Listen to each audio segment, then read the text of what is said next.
నేను రామకృష్ణ పరమహంస గారి శ్రీరామకృష్ణ కథామృతం నుండి బ్రహ్మ సమాజ భక్తులతో శ్రీరామకృష్ణ గారు ఏం మాట్లాడారనేది చూస్తున్నాం కదా. కుల వ్యవస్థ నిర్మూలనకి మార్గము. ఇక్కడంట స్వామివారిని కుల వ్యవస్థ నిర్మూలన గురించి ఏదైనా మార్గం ఉందా అని భక్తులు అడిగారంట. అడిగినప్పుడు స్వామివారు ఏం చెప్తున్నారు, ఈ కుల వ్యవస్థని నిర్మూలించాలంటే ఒకటే మార్గం ఉంది, అదేంటి అంటే భగవంతుని భక్తి అంటున్నారు. ఎందుకంటే భగవంతుని భక్తి ఎప్పుడైతే ఉంటుందో దానివల్ల ఏమవుతుంది, వ్యక్తి యొక్క శరీరం కానీ మనసు కానీ ఆత్మ కానీ అన్నీ పరిశుద్ధమైపోతూ ఉంటాయి కదా. ఎప్పుడైతే అన్నీ పరిశుద్ధమైపోయారో అప్పుడు వాళ్ళని ఏదో నిమ్న జాతి వారు లేకపోతే గొప్ప జాతి వారు అలా అనడానికి ఏమన్నా ఉంటుందో ఏముండదు. ఎందుకంటే వాళ్ళు అన్ని విధాల పరిశుద్ధమైపోయి ఉన్నారు కాబట్టి. అందుకని స్వామి ఏమంటున్నారంట, చైతన్య నిత్యానందులు అంటే శ్రీకృష్ణ భగవాన్ని ఒక రూపం అన్నమాట. అది ఆ రూపంలో వచ్చి ఆయన ఏమి ఏదో కొన్ని జాతులు వారే భగవన్నామని చేయాలని ఏం చెప్పలేదు. అందులో ఆయన ఏం చేసేవారట, నిమ్న జాతి వారికి కూడా ఈ భగవంతుని ప్రచారాన్ని చేయిస్తూ ఉండేవారంట. చేయించడమే కాకుండా వాళ్ళని ఆయనే ఆలింగనం చేసుకునేవారంట. ఒక గురువు ఉన్నారనుకో, ఆ గురువు ఏం చేస్తూ ఉంటారో శిష్యులు దాన్ని ఫాలో అవుతూ ఉంటారు. అదే గురువు గారు నిమ్న జాతి వాడిని చూసి దూరం పెడుతూ ఉన్నారనుకో, శిష్యులు ఇంకా అంతకన్నా ఎక్కువ దూరం పెట్టేస్తూ ఉంటారు.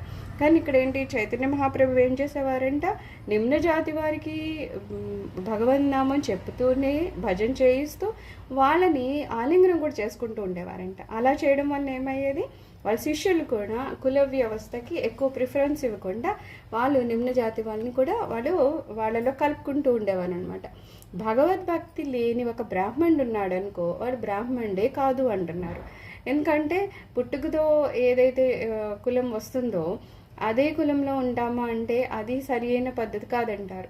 ఎవరు అయితే భగవద్భక్తిని పొంది ఉన్నారో వాడు ఒకవేళ నిమ్న జాతి వాడైనా సరే వాడు బ్రాహ్మణుడు అవుతాడు.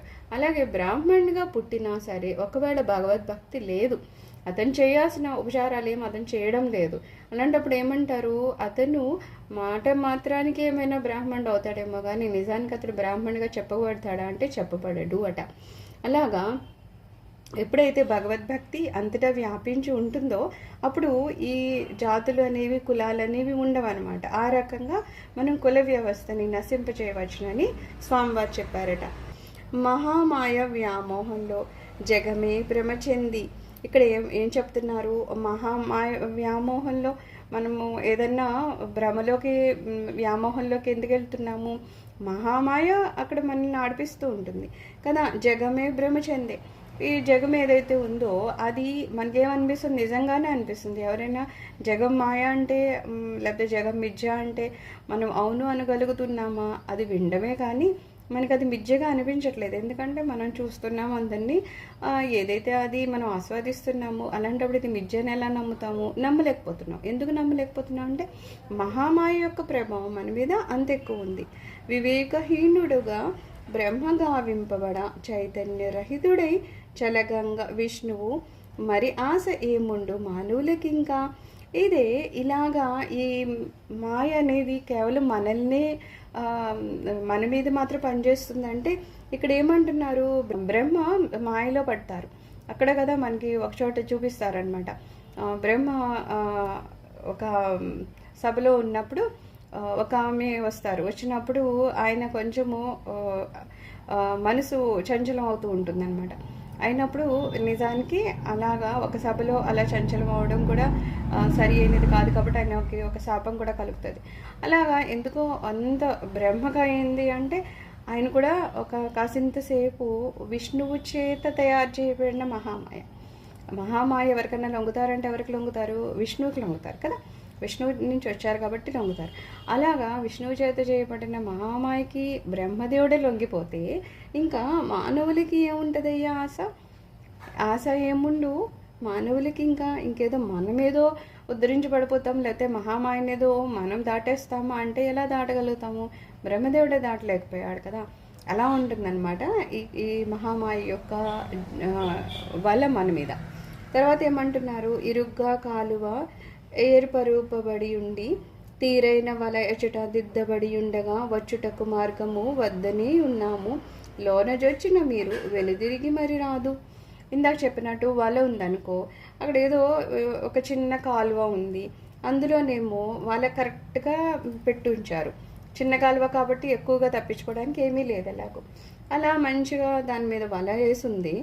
అప్పుడేమో మనమేమో అట్నుంచే వెళ్ళాలి, ఆ వల దాటుకునే వెళ్ళాలి. చిన్నది కాబట్టి పక్క నుంచి వెళ్ళడానికి లేదు. అప్పుడు ఏమెళ్తాం, అందులోంచే వెళ్తాం. ఇంకా అందులోంచి వెళ్ళినప్పుడు మళ్ళీ తిరిగి వస్తామా అంటే అది మన ప్రయత్నం మీద ఉంటుంది. ఇందాక చెప్పారు కదా, అంతమంది వెళ్తే ఒకలో ఇద్దరో వెనక్కి వస్తారు. వాళ్ళలోంచి బయటికి చేపలు ఒకటో రెండో బయట పడతాయి తప్పితే మిగిలిన మంది వల్ల ఉండిపోతాయి. అలాగా మనం ఈ మాయ అనే ఒక వల వేసి ఉంటే ఆ వలని దాటేసి బయటకు వెళ్ళిపోతామా అంటే అబ్బే మన వల్ల కాదు. ఎందుకంటే ఈ సంసారం అనేదేమో చిన్న కాలువ లాంటిది, ఈ మాయ ఏమో ఒక వలలాగా వేసింది. మనం చూస్తేనేమో ఆ మార్గంలోంచి వెళ్ళాలి, కానీ బయటికి వెళ్ళగలుగుతున్నామా అంటే బయట వెళ్ళేంత సాధన మనకి లేదు. అందుకని ఏం చేస్తాం, అందులోనే మనము వాళ్ళు చిక్కుపడిపోతాం అన్నమాట. తర్వాత ఏమంటున్నారు, ఓర్మితో పట్టు పురుగుక గూడు అల్లుచు వెనుతిరుగు మార్గము కనిపించుచున్నను, కట్టుకొని గూటినే కట్టుబడిపోవచ్చు మరి దానినే ముందు మరణించు కొరకు. ఏదేదో పాపం పట్టు పురుగు ఉందంటే చాలా ఓపికతో ఒక గూడుని కట్టుకుంటూ ఉంటుంది కదా, కట్టుకొని అది ఎలా అయితే కట్టుకుందో అందులోంచి లోపలికి వెళ్ళినట్టే బయటకు వెళ్ళే మార్గం కూడా అదే అవుతుంది కదా. వెళ్ళింది కాబట్టి అది బయటకు రావచ్చు, కానీ అదేమనుకుంటుంది, ఇంకా ఏదో కడదాం ఇంకా కడదామని అందులోనే రమిస్తూ ఉండిపోయి ఆఖరిగా చేసేది ఏముందంటున్నారు, అందులోనే చచ్చిపోద్ది అంటారు. అది చచ్చిపోయాక పట్టు వస్త్రాలు ఎవరికి కావాలో వాళ్ళు ఏం చేస్తారు, ఆ పట్టు పురుగుల్ని వాటినే తీసుకెళ్ళిపోయి వేడి నీళ్ళల్లో వేసేసి, అది ఆల్రెడీ ఎలాగో చచ్చిపోయింది, ఒకళ్ళు కాసింత బతుకుని అది చచ్చిపోయే వరకు దాన్ని అలా చేస్తారు. ఆఖరికి అదేం చేసింది, చాలా కష్టపడి పెద్ద పెద్ద అందమైన గూడుని కట్టుకుంది, కానీ ఏం మిగిలింది అంటున్నారు, దాని చావే దానికి మిగులుతుంది అనమాట. అలాగ మనం కూడా ఏం చేస్తున్నాము, ఈ మాయలో పడి ఏదో ధనధాన్యాలు అవి కావాలి ఇవి కావాలి అనేసి ఆ పరుగుల కోసమని ఏవేవో తప్పులోని తడకలోని ఏమన్నా చేసేసి అన్నీ చేసేసి ఆఖరికి ఏమవుతున్నాడు, చనిపోయేటప్పుడు వాడు ఎవరి కోసం సంపాదించాడో వాళ్ళు ఉండరు, ఏవైతే సంపాదించాయో అవి వీడు తినడానికి తాగడానికి అనుభవించడానికి తన శరీరం సహకరించదు, అన్నీ కలిపి ఆఖరికి ఏమంటాడు, బతికుండగానే చావుని చూస్తూ ఉంటాడు. మనం చాలామందిని చూస్తూ ఉంటాం, ఎవరైతే ఆధ్యాత్మికంలో లేరో వాడికి ఎలా బ్రతకాలో ఎలా చావాలో కూడా తెలియదు. కాబట్టి ఏం చేస్తూ ఉంటాడు, ఆఖరి క్షణంలో కూడా వెళ్ళి అడిగితే హరినామస్మరణ చేయండి, ఇంకప్పుడేం చేస్తాడు, జీవితాంతం ఎప్పుడు నేర్చుకోలేదు, అప్పుడు హరి చేయాలనే ఇచ్చేవాడికి రాదు.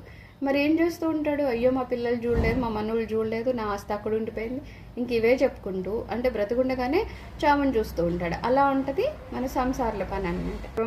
శ్రీ గురు చరణారవింద అర్పణమస్తు. లోక సమస్త సుఖినో భవంతు. ఓం శాంతి శాంతి శాంతి.